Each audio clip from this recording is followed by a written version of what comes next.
Coming up on the Get Lean, Eat Clean podcast.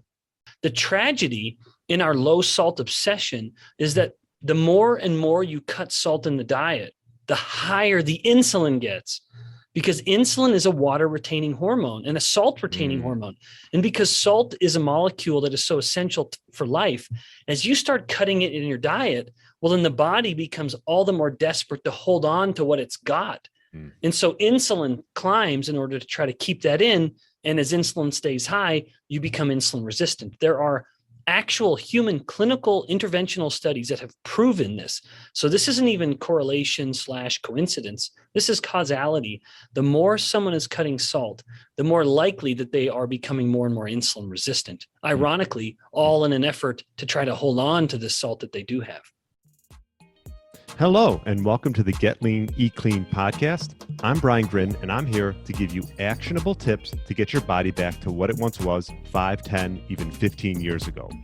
Each week, I'll give you an in-depth interview with a health expert from around the world to cut through the fluff and get you long-term sustainable results. This week, I interviewed metabolic and diabetes scientist and the author of Why We Get Sick, Dr. Ben Bikman. We discussed the role of insulin in the body, calories versus insulin, how to break a fast, the importance of salt in the diet, and fermenting foods for health. This was a great interview with Dr. Ben. I've been wanting to get him on the podcast for a long time, and I really enjoyed it. I know you will too. Thanks so much for listening, and enjoy the interview. All right, welcome to the Get Lean, Eat Clean podcast. My name is Brian Grin, and I have a special guest, Dr. Ben Bikman. Welcome to the show. Hey, brother. Glad to be here. Thanks for the invitation. Yeah, glad we could get together. I've heard you on a bunch of different podcasts. I'm like, God, he's a lot smarter than me. I got to get him on. No, listen, hey, let's just start this right off. What I really, in all sincerity, there's a difference, of course, and you know this, and you're just being self-deprecating, but just kind of intellect and smarts versus just, this is a guy who's just spent a lot of time becoming familiar with a certain topic. You know what I mean? Right. I don't think people with PhDs, they're no smarter than anybody else. They just found a topic they cared enough to devote an ungodly amount of time to understanding. That's the only difference. Because you ask me about your car, I don't know. I'm the dimwit. Yeah, that's very true. I mean, like anything, if you want to be really good at it, you got to almost obsess about it, right? Yeah, that's right. Yeah. I obsess about golf. So that's a whole nother thing. So. And my view on golf is I'll do it when I'm too old to do anything else. So right. Yeah. You know what though? You got to start a little bit early so you get Oh no, I know. I will. Okay. Awesome. Well, I got a bunch of different ideas regarding topics we can talk about.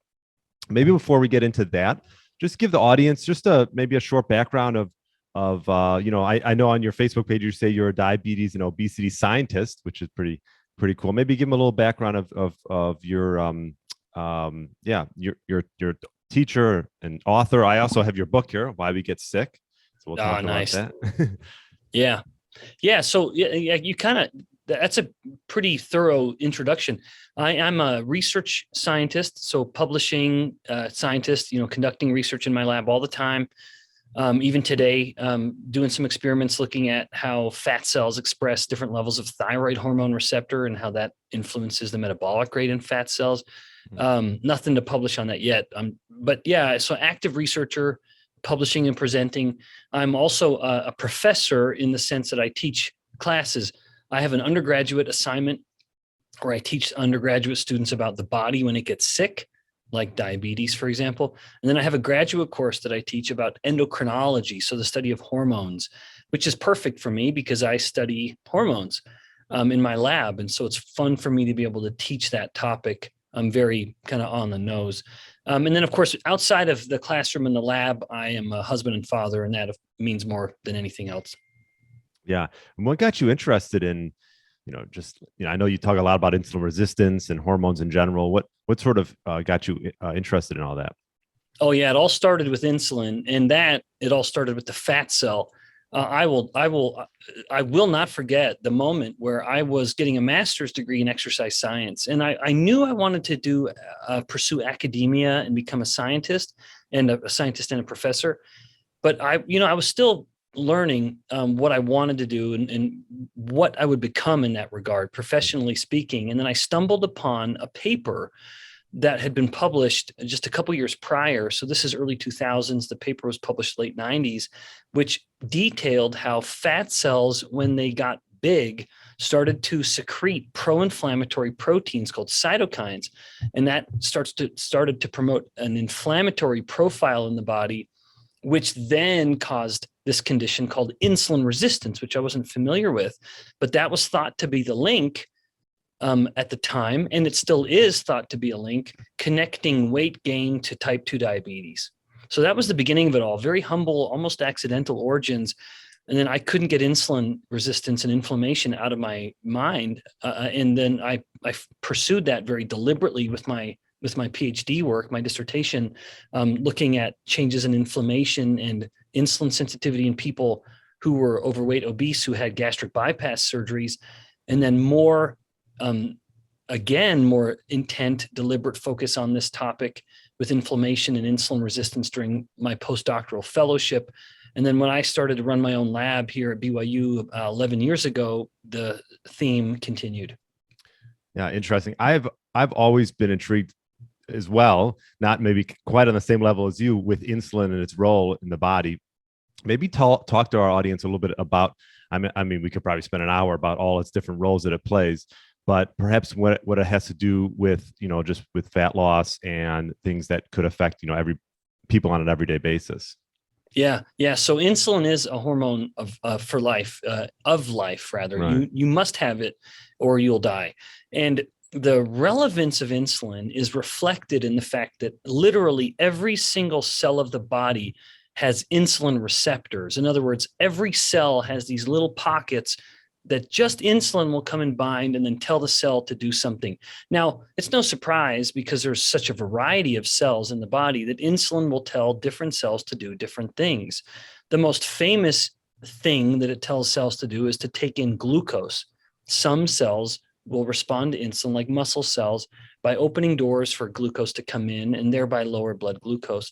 But at fat cells, in addition to stimulating glucose uptake, which the fat cell will use to turn into fat, it will also very powerfully block the inhibition of fat breakdown. But that first point, Brian, is relevant. There are people I've seen in the kind of social media space that will say fat cells don't turn glucose to fat. That is absolutely false.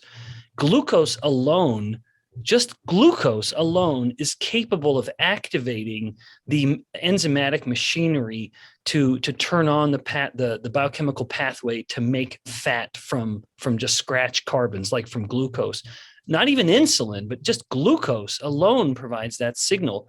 And so we have to put that myth to bed. Glucose is absolutely a molecule that a fat cell will use to build fat molecules. So in other words, to turn it into fat. But again, at the same time, insulin is powerfully inhibiting the breakdown of that fat. And so, but it's not as much stimulating the uptake of fat. That's important. That the uptake of fat is something that doesn't require insulin's involvement. Unlike the uptake of glucose.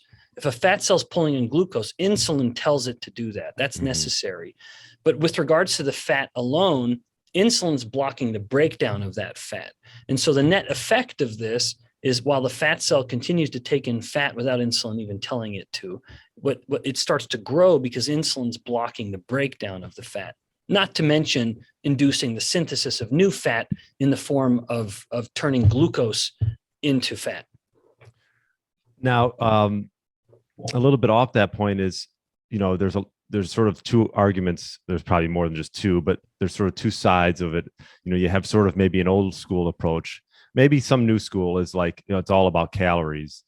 And then other people are like, well, no, it has to do with, insulin and its ability to, obviously, not spike as much and as often as it should.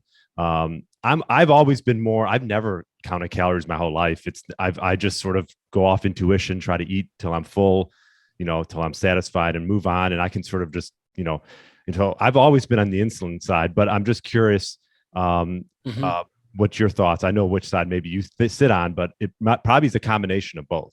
Yeah, absolutely. Yeah, it is. It is absolutely. I have a I think a particularly qualified and perhaps unique view on this, because my PhD was on a topic or a degree in bioenergetics, which is the study of energy in cells. And calories are the unit of energy. We call it a calorie, but it's a way of just quantifying energy. So I have a unique appreciation for energy use and even the laws of thermodynamics. And so I am deliberate in saying this. I think giving food a caloric value is one of the greatest mistakes we ever made in the realm of human nutrition and our understanding. Who did that? Yeah, I know. So it was scientists in the early, I think, late 1800s, I guess. I'm sure they thought they were doing them a favor. Right.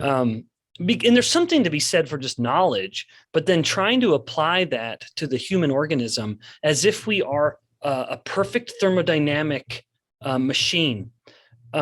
If our bodies represented the entirety of energy in the universe, then it would make sense, because then you can perfectly capture and quantify and account for every unit of energy. We are not. We are what's called an open system. And thus, the laws of thermodynamics simply cannot be applied to the organism, to a living organism.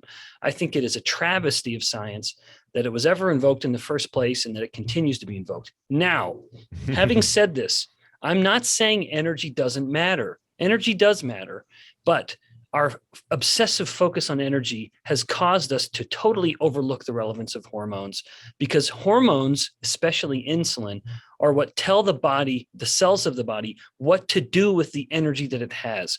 Case in point, right across the hallway is my laboratory, where we literally right now have fat cells growing in a little petri dish. Brian, I can, into that little soupy mix for the cells to grow, I can have ample calories from glucose and fatty acids, and the fat or triglycerides. The fat cells won't grow at all. They'll just stay these little kind of stubby, dark little cells until we spike insulin into the culture, into that little bath. At the moment we put insulin in, day after day after day, we can start to detect a fat droplets within, and they become these big bubbly fat cells, like you think of fat cells. It cannot happen unless insulin is elevated. It's impossible. So a cell needs to be told what to do with energy. And there's so much I could say on this, and maybe I'll just leave it at that for the sake of time, that energy matters absolutely. But if we aren't accounting for for hormones, then we are not counting the energy appropriately. Right. Well said. And I know you talked on a recent podcast about a study that was done. I thought it was really cool. Maybe you can touch on that, is where they, regarding low carb and a higher carb, and they kept everything else the same, right? And the individual, the metabolic rate actually was better on a lower carb diet. Is that right? Oh, yeah. In fact, that's right. Yeah. So this even happens in non-diabetic humans. Multiple groups have shown this now, that if a human is eating a diet that is very low in refined carbs and thus insulin is low, their metabolic rate will be anywhere from 100 to 300 calories a day higher without doing anything else. It's not like they're exercising. They're not on the stair stepper for an extra hour. Just metabolic rate is that much higher. The most dramatic example of this is seen in type 1 diabetics. We've known for over 100 years that when insulin is low, like in the case of type 1 diabetes, metabolic rate is significantly higher than it should be based on the body size. And then the moment you start giving the person insulin, this was studies done in the 80s more recently, the moment you start giving them insulin, metabolic rate slows to where you'd expect. And that happens in type 1 diabetes, where it's quite dramatic because it goes from no insulin to abundant insulin. But even in the case of type 2 diabetes, which is already elevated insulin, you give them insulin therapy, metabolic rate slows from the moment you start the insulin therapy. Insulin is so determined to store energy that it will slow the metabolic rate to make energy storage even easier. Wow. And I know Dr. Jason Fung, I think that was one of the first books I read, is Obesity Code. And he talks a lot about that and how he started treating people, who are type 2 diabetic with fasting. What are your thoughts around implementing fasting? It's something that I talk quite a bit about on the podcast. And what are your thoughts around that for individuals to implement on a day-to-day basis? Yeah, I think it's genius. I think Jason ought to be credited, and I appreciate that you're bringing him up because he is really the godfather of the modern interest in fasting. I think fasting needs to be used, but also used carefully, because I think sometimes in some people, fasting becomes a binge purge cycle where they fast, they get super hungry, and then they binge and eat all kinds of garbage. They overeat, they feel full and uncomfortable, they have shame, they regret it, they resolve to do better the next day, and they do the exact same thing. So I'm a huge advocate of fasting, but I think that how a person breaks the fast is more important than how long they go. In other words, the food they eat at the end of their fast matters much more than how long the fast goes. Now, I don't know that Jason agrees with that. I wouldn't be surprised if he does, but that's kind of my own view of on the matter. Yeah. Well, on that topic, let's talk a little about breaking a fast. And what are the type of foods that you would recommend someone? I think obviously if you're doing a longer fast, it probably plays more of a role. If you're doing it every day and you're sort of used to it, obviously the foods you eat do play a role. But especially if you're doing a prolonged fast, breaking it correctly is really important. What are what are some of the foods that, and I know you mentioned some of them in your book, are you just looking, is the main thing that you're looking at is like glycemic load and things like that and how it affects you? Yeah. So I sometimes worry that I'm too boring, that I'm too one-dimensional, and I'm the guy with the hammer and I see insulin as the nail everywhere, so I'm just hitting it all the time. But my view on it is that the value of fasting, well, would be manifold. There would be multiple benefits, but one of them would be that you lower insulin, and that when insulin comes down, you are mobilizing fat and burning it. There's no question about that. And that's why you're making ketones, because you're burning fat so much. But you're also activating autophagy. As much as people are obsessed with autophagy nowadays, and I think that's appropriate. Autophagy does appear to be very beneficial and even necessary for a lot of the benefits of fasting. Then you got to lower insulin. If insulin is elevated, you cannot activate autophagy. Insulin will stop that process because it's energy wasting, and insulin doesn't like to waste energy. And so my view on it is when you break the fast, keep that going. And keep that insulin down and go transition from a kind of true classic caloric fast when you're not eating or drinking calories. And then when you're breaking that, have you move your body into what I like to refer to as a nutritional fast, which is now you're eating, you're getting nutrients, but because you're scrutinizing the carbohydrates and focusing more on proteins and fats, the insulin effect is much more modest, and you can continue to get some of the benefits of the fasting. What are your thoughts on fructose? Yes. I'm not an advocate of, I'm certainly not an advocate of how most people are getting fructose, which is, they're drinking it in juices and they're getting it from lots of sugar. I know that there within the community, low carb community, a lot of prominent voices are advocating honey. I don't know. I'm not overtly opposed to that.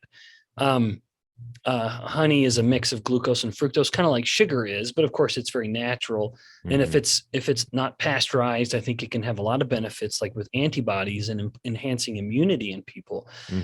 But I also don't think that people need to be trying to get honey in their diet.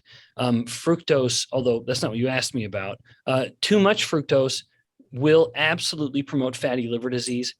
Fructose also increases cortisol sensitivity in fat cells, which can result in more fat storage on the visceral or truncal space of the body. Not to mention that fructose metabolism increases uric acid, which can increase gout. So I'm not an advocate of a certainly refined fructose. And maybe if the fructose were coming in the form of, infrequent honey, well, then, I can't really be opposed to that. An occasional maybe fruit, like, are you totally anti-fruit? Oh yeah, sure. Okay. I'm sorry. Yeah. So my view on fruit is, my view on diet overall, the first rule for me is control carbohydrates. And generally what I mean by that is don't get your carbs from bags and boxes with barcodes, but rather fruits and vegetables. And if you're eating them, not drinking them, then essentially that's something you can enjoy ad libitum. There's really no, in my mind, unless you're a type 2 diabetic trying to get off your drugs, then you got to be much more thorough and strict. But for the average person who's not type 2 diabetic and doesn't want to be, then basically fruits and vegetables are fine by my estimation. Do you prioritize protein when you have your meals? So that's rule number 2 for me. Okay. Yeah. So the first one is control carbs and then prioritize protein. But it's interesting, Brian, because when I first joined the low carb space, if you will, the social media space, there was absolutely a fear of protein. Right.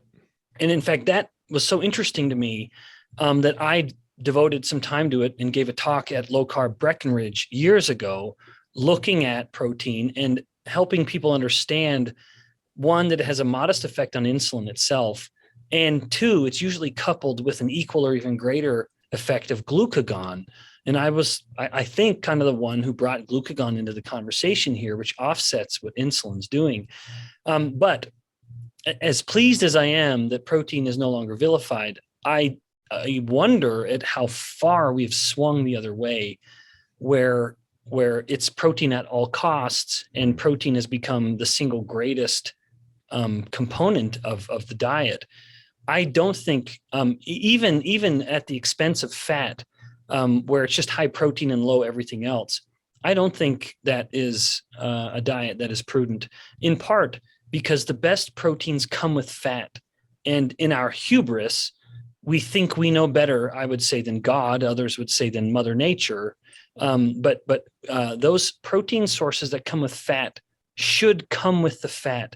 We literally digest the protein better when we eat it with fat. The bile acids that get released with fat ingestion facilitate the proteolytic breakdown and digestion of proteins. You do not digest protein as well without fat, in other words. Also, the two are more anabolic than just protein alone. So I'm not an advocate of prioritizing fat. People being very liberal, adding fat to everything. I don't think that's overly prudent. But at the same time, I'm very opposed to just pushing protein at all costs and cutting back everything else. Protein is supposed to come with fat. It does in nature, always. There is no exception, zero exception of a natural protein coming just as protein. It always comes with fat. Well, who do we think we are to pull those two apart? So I think fat should come with protein. As much as I'm an advocate of prioritizing protein, don't fear the fat that comes with it. And that's kind of my third rule. And would that be like the difference between having a lean chicken breast and maybe like a ribeye? Absolutely. Yes. Okay. Okay. And that's why I'm not an advocate of chicken. I think our obsession with chicken is one of the bigger shifts in the modern human diet. 100 years ago, we ate very little chicken. And that has become now the single most common source of animal protein in the diet by far. Nothing's even close to how much chicken we eat.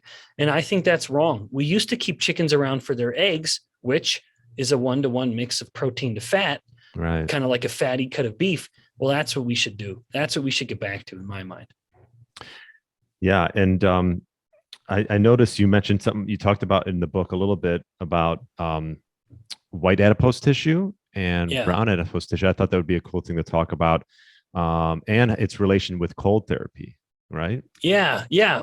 So most people wouldn't even know that there are these two different, very, very different types of fat we have on the body. White fat is the majority of the fat that we have. Overwhelmingly, in the average individual, the white adipose tissue or the white fat would be well over 90%, 95+% of the fat that we have. And it is very white. When you actually remove it from the body, it's very white because it's just fat. And fat, these plain triglycerides, it almost looks like a little ball of squishy coconut oil. It's very white. In contrast, the brown adipose tissue, which humans typically have in this thoracic space, is very brown because it's enriched with mitochondria, the fat burning part of the cell, which has a reddish brown color. And there's so much of it that these fat cells are very brown when you remove them. Interestingly, particularly in humans, because so much of our fat is subcutaneous, or the fat right below our skin, that fat has the potential to kind of act like brown fat. It doesn't become brown fat per se. It becomes what we call beige fat. It does get a little darker. It will have a little more mitochondria, but nothing as far as the actual brown fat cells. But indeed, they have a much higher metabolic rate, which is kind of the purpose of the brown fat. Brown fat cells exist to burn fat and make a lot of heat, whereas white fat cells exist to store fat and thus have a very low metabolic rate, about 1/10 that of the brown fat cells. But when insulin goes down and ketones are up, we've published 2 papers on this topic, another one about to come out. Metabolic rate goes up a lot in the white fat cells by about 2 or 3 times. And cold therapy, when you are lowering the body temperature for a few minutes, and that takes some time. In immersion, there's no substitute for immersion. A cold shower is fine. And I think it can be helped. It is not the same. Yeah. No. And so the actual immersion in cold against the skin will activate the brown fat, and not only the brown fat here, but also stimulate those white fat cells to start to shift into behaving more like brown fat cells, or beige as we call them.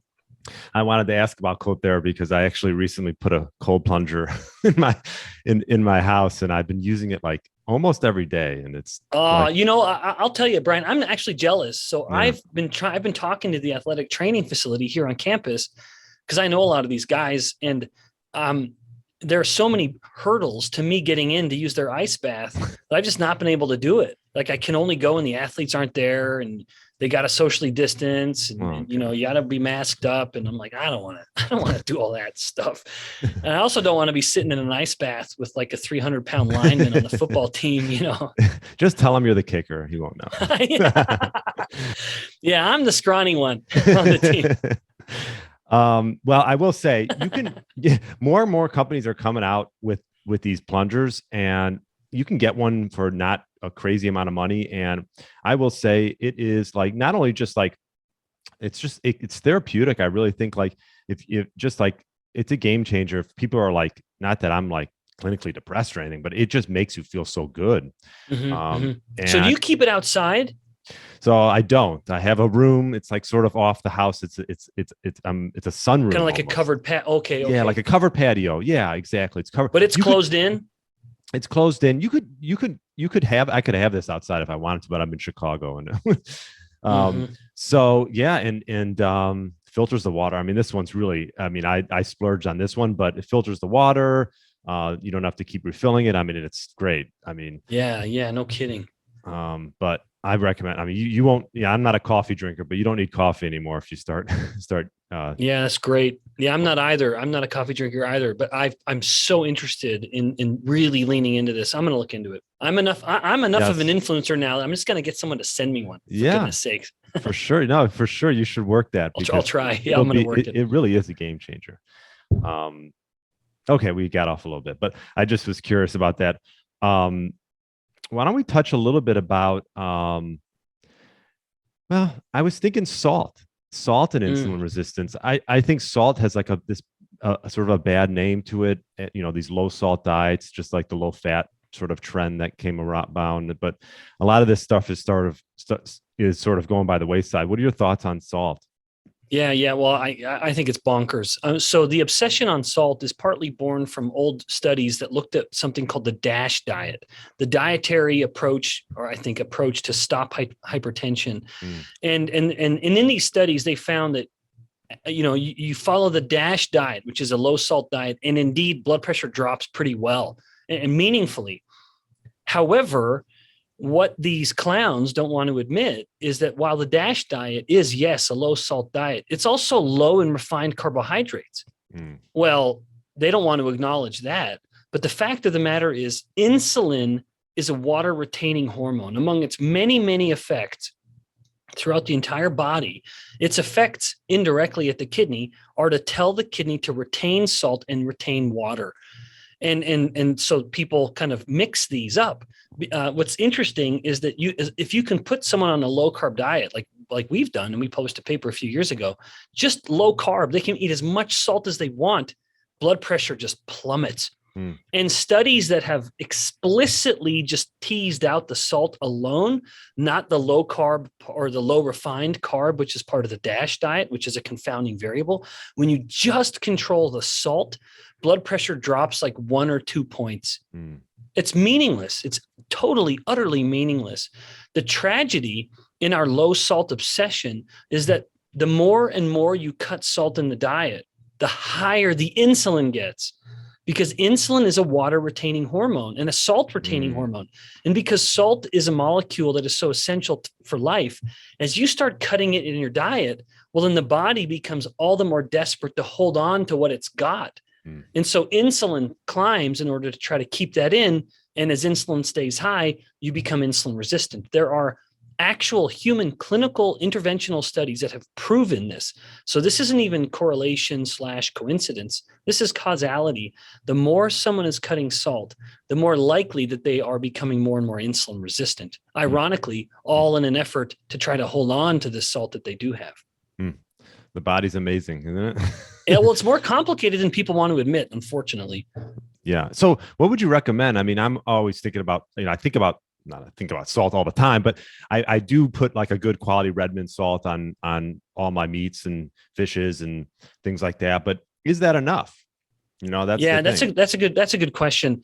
The guy who would ask, I encourage anyone to go see what James D. Nicolantonio has said about this. I don't know a specific amount. My view on it is salt until you're satisfied, basically. And so I'm very liberal with salt. I add it, of course, very liberally on any meat that I'm eating. I add it. I have a little low carb meal replacement shake that I helped formulate. And anyone who wants to learn, go to Get Health, HLTH, gethealth.com to learn more. I always, as much as we put Redmond salt in there already, I always add more. I just like things to be a little salty, and my blood pressure's never been a problem. Yeah. Yeah, I know there's a lot of companies coming out now where, like Rob Wolf's company and things like that, where you can add it to liquids and things like that. Why don't we touch a little bit on a hormone called leptin? I'm curious because, you talk about hunger and weight loss. I think they sort of go hand in hand. If you can sort of control your appetite, obviously that can control your weight loss goals. So what role does leptin play? Yeah. So leptin is undeniably important when it comes to body weight regulation, but not necessarily in the way people think. So first of all, leptin is a hormone that does promote satiety in the hypothalamus, the kind of the hunger appetite center, and that's its most famous effect. But that is not, I would say that's not why this individual or the organism starts to gain so much fat, because even if you calorie clamp them, they still get fatter than their normal leptin litter mates, when we're talking about rodents, which is an ideal model, just because leptin deficiencies in humans are so uncommon. But what people don't appreciate is that leptin is a powerful inhibitor of insulin release, that when leptin goes up, it inhibits insulin production. And so thus, in the absence of leptin, to quote one of the scientists who studied this years ago, I think his name was Jeff Friedman, he said insulin goes through the roof in these animals, that they're, even when you're controlling for their diet, they have chronically very high levels of insulin. And of course, that's going to promote fat gain substantially. Leptin isn't going to promote fat gain or blocking necessarily. It will certainly have an appetite regulating effect, but so too does insulin. Insulin regulates appetite itself. And as you become more and more insulin resistant because of the flooding of the body with insulin, insulin isn't able to regulate appetite as well. So as important as leptin is, it's no surprise, I'm sure, for everyone listening. It's like they can roll their eyes and say, "Oh man, of course Ben took it back to insulin," only because it's justified. Everybody, that's why I'm bringing it back to insulin. That you cannot really understand an obese model or an overweight organism with promoting fat gain unless you understand insulin. Any other signal is just kind of a secondary input, and insulin is going to be the main signal. Now, I know you've talked about this on a few other podcasts regarding the difference between, we're all caught up in what our fasting glucose is, and we're sort of shunning or not measuring our fasting insulin, but it really should be the other way around, right? Yeah, absolutely. I consider one of the tragedies of modern medicine is that we have an obsession with glucose when our obsession should be with insulin, especially now that it is so measurable. Hmm. But of course, still, unfortunately, much harder to measure than glucose. And that's why glucose is going to be hard to kind of kick out of that primary position. It thinks it's the hero, but it's actually the sidekick in this story. Insulin's the main character here, but it's just hard to measure insulin. If you and I want to know what our insulin levels are, we got to go draw blood, and that's got to go to the lab, and then the doctor's office will let us know what the results are. There is no rapid, let alone real time way to measure insulin like there is glucose. I'm wearing a continuous glucose monitor through Levels Health, and I can know what my glucose levels are anytime. It's just scientifically so much easier to measure glucose. And there are so many groups around the world trying to get real-time measurements of insulin. Yeah, I would imagine there are some very smart people, Yeah. but it's so complicated. It's so hard to do that, to be frank, I don't see it happening within the next 5 years. I think it's 5 to 10 years out before we get that kind of technology. So what are some of the maybe measurements that people should go that, obviously now with these lab corps and things, you can go walk in labs and get, what are some maybe the top ones that individuals can just do on their own along, other than obviously fasting insulin? Was there anything else that people should keep an eye on? Yeah. But let me just beat that drum one more time. If someone can get in and get their insulin measured, if it's fasting and your insulin is less than 6 microunits per mil, that's really, really good. You're doing great.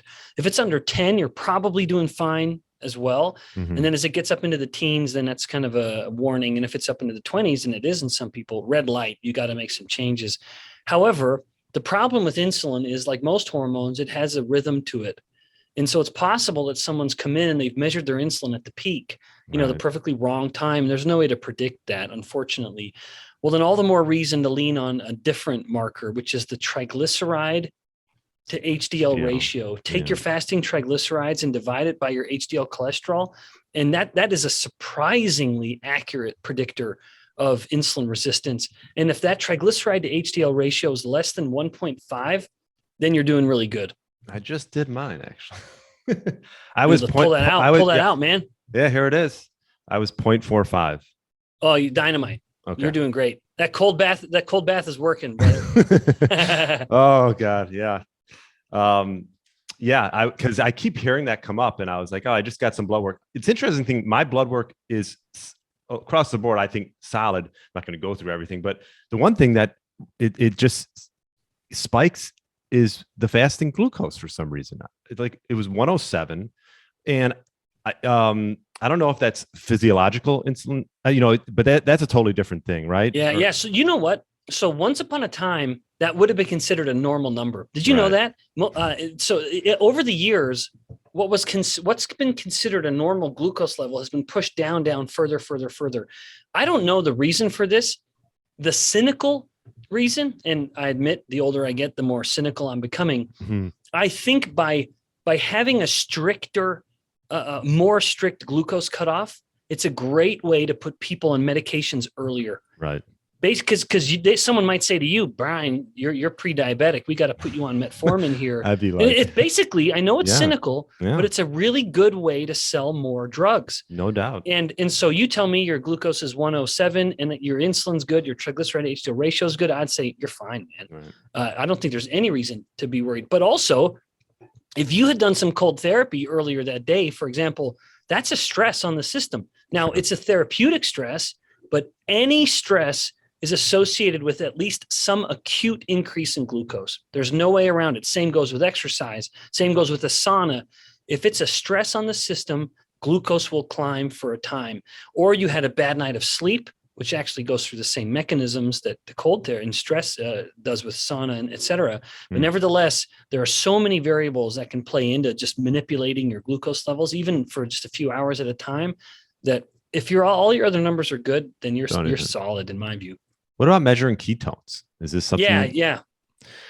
So I think ketones are helpful only, multiple reasons, but one reason is that if you have detectable levels of ketones, then your insulin level is low, because insulin inhibits ketogenesis so powerfly that if you're making ketones, that is an inverse indicator, basically, or it's proof positive that your insulin is low. Okay. Yeah. Regarding fasting glucose, there's a few people that have told me in the low carb space that, and I'm not like, I don't necessarily count carbs, but I know it's very low and I've been doing it for a while. They said maybe perhaps having a day of more higher carb day, just to get the body used to using maybe different fuel sources. I don't know your thought on that. I know like Dr. Saladino has started to implement days of higher carbs along with his carnivore, ish diet. Yeah. So I don't know of any published research on that. Okay. And so I always want to be careful because, I'm the PhD here and, I want to rely on data all the time. So I'm unaware of any data that have been published on that topic. Okay. However, there is certainly something to be said for, I don't want to say it that way. There's no doubt that if you eat carbs from time to time, you do, I have to say this, although I regret that people will misunderstand it perhaps a little bit. If you want to maintain the highest level of metabolic flexibility, which is the ability to shift between carbs and fats very readily, then you would want to have carbs from time to time. Now, someone would hear me say that and say, oh, done, I'm in. I want maximal metabolic flexibility. Metabolic flexibility only matters if you are eating carbs from time to time.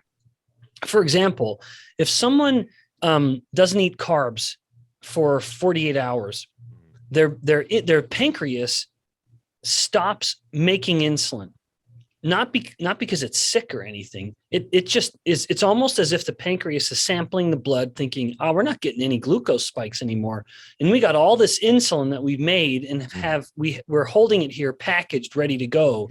That's something called the first phase of insulin. Like if you and I were to go and eat a bagel, if we were to measure our insulin kind of 5 minutes at a time, it would go like this and like that.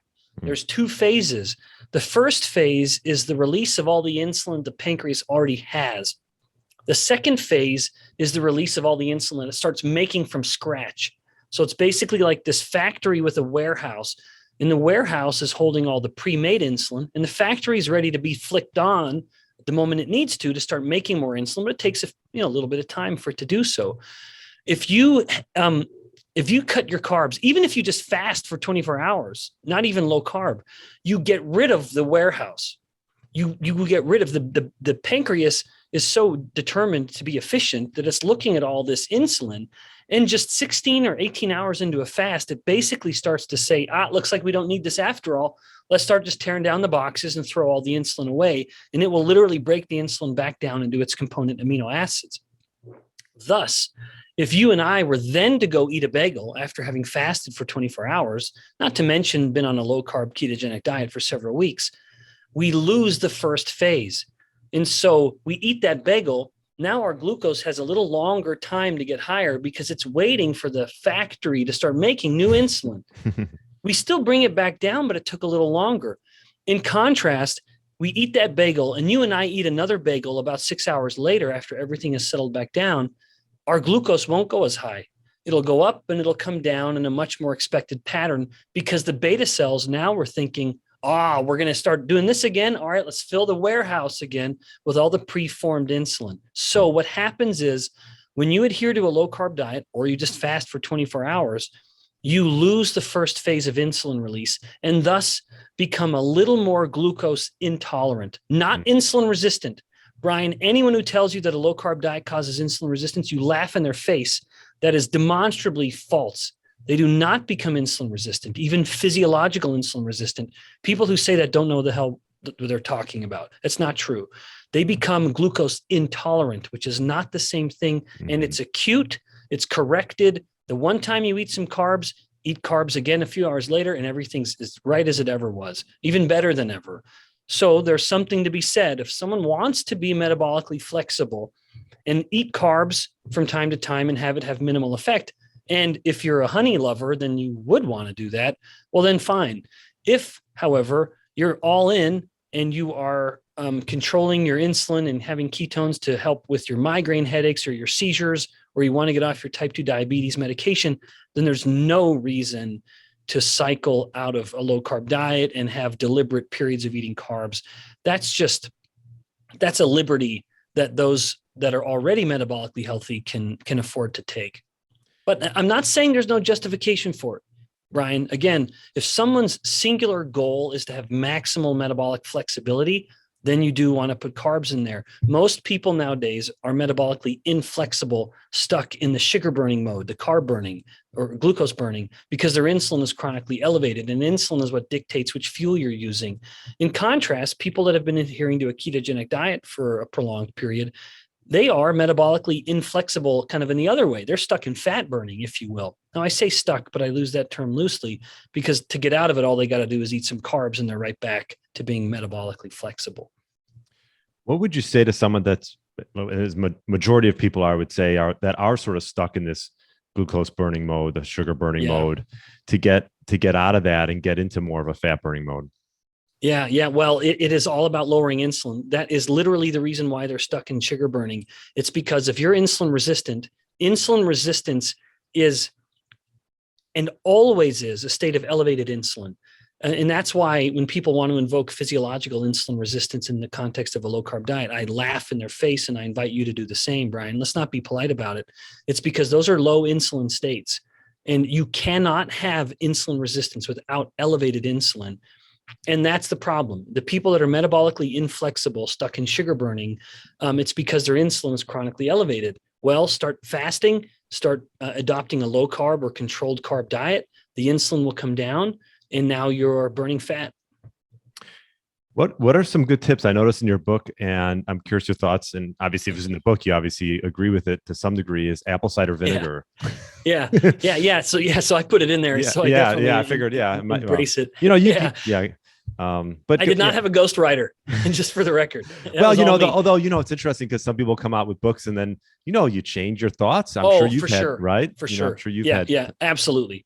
Yep. There are indeed some things in the book that if I do a second edition, I'd like to update, but that's not one of them. So there's no question. Apple cider vinegar, like 2 tablespoons a day, helps improve insulin sensitivity. Let alone taking a shot of it right when you're about to eat your most starchy or sugary snack or meal of the day. Before.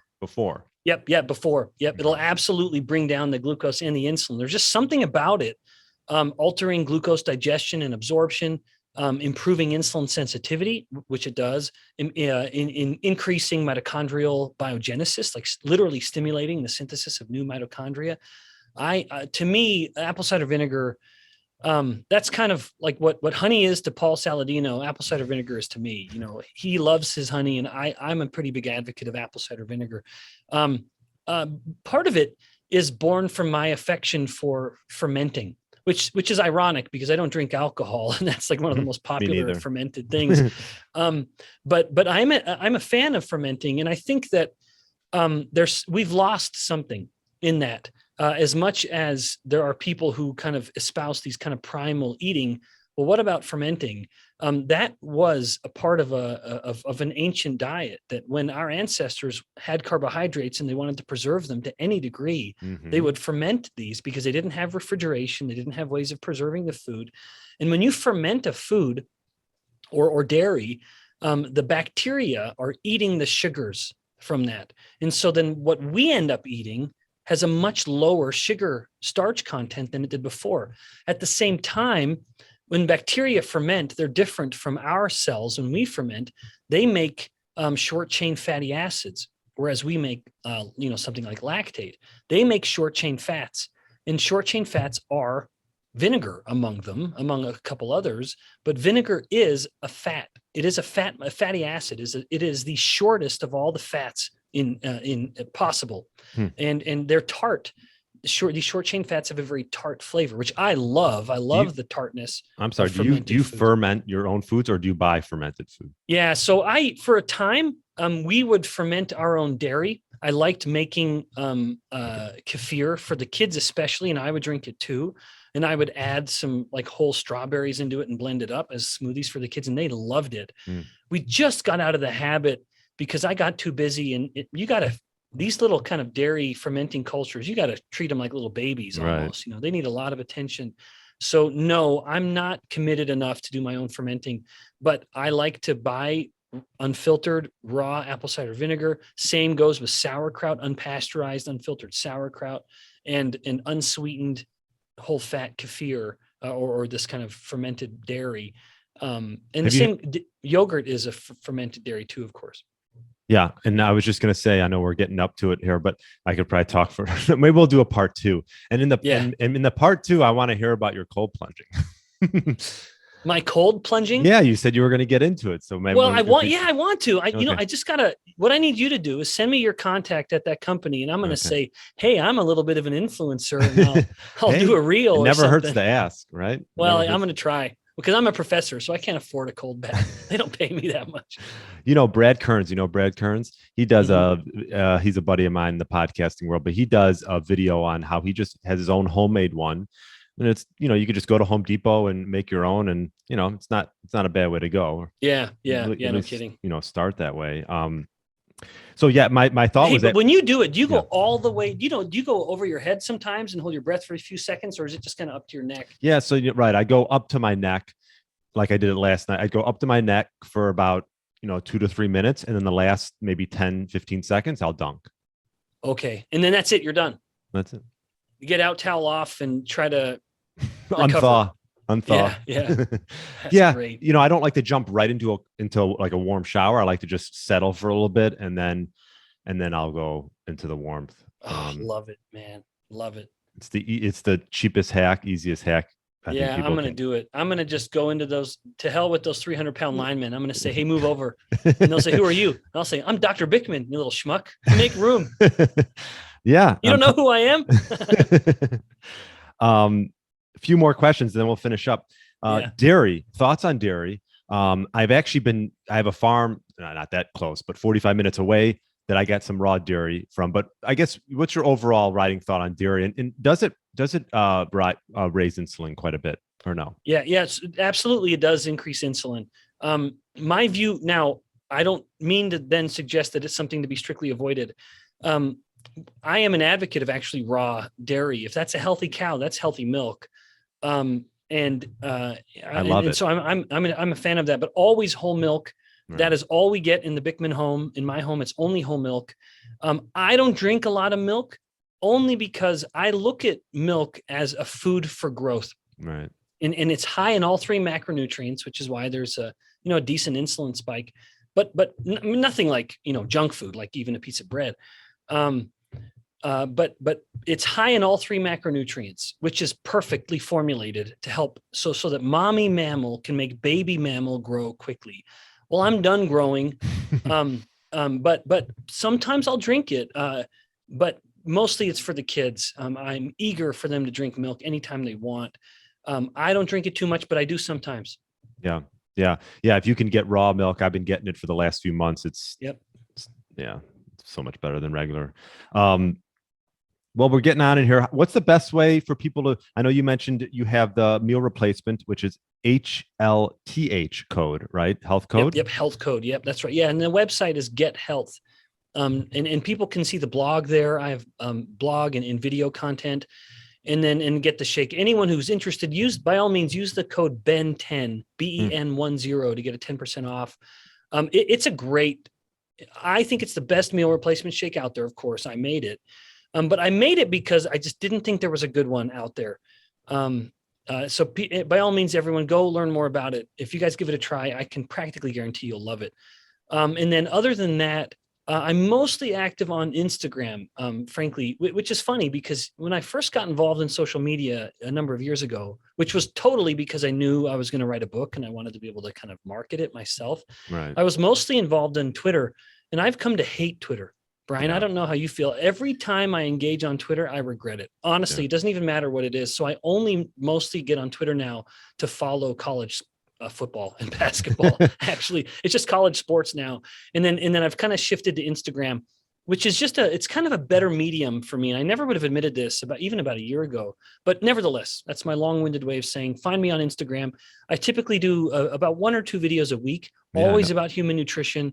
It's nothing kind of me posing, with a peace sign in front of like a steak or something. It's just me kind of doing a little kind of classroom session, usually about a minute. Yeah, I And noticed people that. can find me there, Ben Bikman, PhD. Yeah, that and or if you're on Instagram, Facebook, but Facebook too. It Facebook, publishes on right. Facebook as well. That's right. And then obviously the book, Yep. Why We Get Sick. Great book just to use as a reference. And in the back, I love the fact that you give action steps and tips, like apple cider vinegar and things like this, and foods that aren't going to raise insulin. Yeah. In fact, I'll make that plug, guys. Go buy some shake. Go buy my book so I can afford to have a cold bath like Brian. We'll see if we can get you one, and then we'll do a part 2. How about that? Yeah. Well, thanks for coming on. Oh, my pleasure. This was fun. In fact, everyone, pardon me if I'm a little cheeky. I guess I'm a little punch drunk this time of day. Brian just brings out the cheekiness in me. No, this was great. I've listened to a lot of your interviews, and I'm like, how can we make this a little bit different? But I think we've touched on a ton of great information that people can. There's some gems here. Yeah, thanks. I really enjoyed it. Thanks again for reaching out. No, my pleasure. And have a great day. Thank you. Thanks, brother. Hey, Get Lean, Eat Clean Nation. Are you a man between the ages of 40 and 60 years old, looking to lose inches around your waist, have significantly more energy throughout the day, and gain muscle, all while minimizing the risk of injuries? Well, I'm looking for 3 to 5 people to work one-on-one with in my Fat Burner Blueprint Signature Program, which I've developed by utilizing my 15 years experience in the health and fitness space. This program is designed specifically for those committed to making serious progress towards their health goals over the next 6 months. We will focus on sleep, stress, nutrition, meal timing, and building lean muscle. If this sounds like a fit for you, email me at brian@briangrin.com with the subject line Blueprint. That's brian@briangrin.com with the subject line Blueprint. Thanks for listening to the Get Lean, Eat Clean podcast. I understand there are millions of other podcasts out there, and you've chosen to listen to mine, and I appreciate that. Check out the show notes at briangrin.com for everything that was mentioned in this episode. Feel free to subscribe to the podcast and share it with a friend or family member that's looking to get their body back to what it once was. Thanks again, and have a great day.